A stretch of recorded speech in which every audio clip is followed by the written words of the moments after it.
கரூர்ல 4 சட்டமன்ற தொகுதி, கரூர் இருக்கு, அரவக்குறிச்சி இருக்கு, கிருஷ்ணராயபுரம் இருக்கு, குளித்தலை இருக்கு.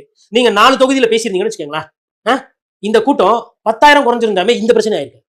ஆனா நான் போய் பார்க்கும்போது அங்க இருக்கிற கட்சிக்காரர்கள் என்ன சொல்றாங்கன்னா 20,000 பேர் கூட இது பிடிக்குங்க, ஏன்னா இது வந்து ரோடு, இன்னொன்னு சின்ன ரோடுன்றாங்க. இவங்க ரோடியே பார்க்காம சொல்லிட்டு இருக்காங்க. அது 4 லைன் ரோடு, இந்த சைடு 2 லாரி, இந்த சைடு 2 லாரி போலாம், நடுவுல மீடியன் இருக்கு. இவங்க ஜனங்க தள்ளும் போது மீடியன்ல போய் மாட்டிக்கிறாங்க. ஏதோ கேரவானுக்கு போற வண்டியை தூக்கி வந்து எடுத்துட்டு வந்து வச்சுட்டு அவர் உள்ள இருக்கிறாரா இல்லையானு தெரியல, ஆனவன ஒரு சட்டத்தை போட்டு முடிக்கிறீங்க. என்ன நடிகையா இருக்குது உள்ள, கட்சி தலைவர் தானே. இதுதானே திருச்சியில் நடந்தது, அதே தானே நீ கரூர்ல நடந்தது. கேட்டா என்ன சொல்றாங்கன்னா திருச்சியில தப்பு நடந்ததா, நாகப்பட்டினத்துல தப்பு நடந்ததா. விஜய் அவர்கள் கட்சியில இன்னைக்கு சொல்றாங்க காவல்துறை தான் காரணம். குடிக்க தண்ணி வக்கு இல்லையே, எங்க தண்ணி? அது கூட காவல்துறை தான் வந்து நொட்டணுமா? 10 மணிக்கு வராங்க, 9 மணிக்கு வராங்க, 7 மணிக்கு வராங்க. எவ்வளவு நேரங்க? 7 மணி நேரம் கிட்டத்தட்ட. ஒரு சில பேர் அதை விட ஜாஸ்தி, 8 மணி நேரம். எப்பேற்பட்ட ஆளா இருந்தாலும் மயக்கம் வரும், தலை சுற்று வரும். வந்த மக்களுக்கு பாதுகாப்பு பண்ண வேணாம். கரண்ட் எப்படி கட்டாச்சுன்னு கேட்கறாங்க. நாங்க இருந்து பார்த்தவன், அந்த ஸ்பாட்ல 2 நாளா இருந்தவன். அங்க டிரான்ஸ்ஃபார்மர் அங்கதான் இருக்குது, அது பக்கத்துல அந்த இது இருக்கு, அந்த ஷெட் மாதிரி போட்டிருக்காங்க. ஷெட்டை தள்ளிட்டு உள்ள போகும்போது ஷார்ட் சர்க்கிட் ஆகி செத்தா எவ்வளவு டெத் ஆயிருக்கும். சரி, ஆம்புலன்ஸ் எதுக்கு அடிச்சு விடுங்க?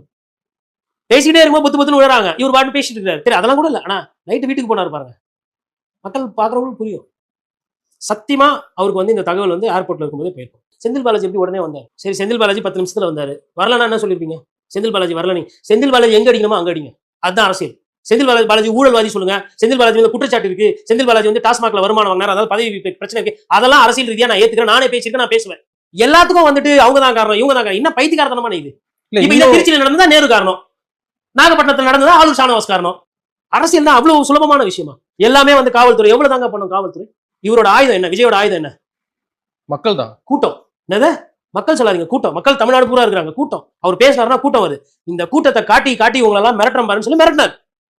அவர் எடுத்த ஆயுதம் இன்னைக்கு அவருக்கே ஆபத்தா போச்சு. அதுதான் சொன்னேன், எதை எவ்வளவு பயன்படுத்தணுமோ அவ்வளவுதான் பயன்படுத்தும். அளவுக்கு மிஞ்சினா அமிர்தமும் விஷமாயிடும்.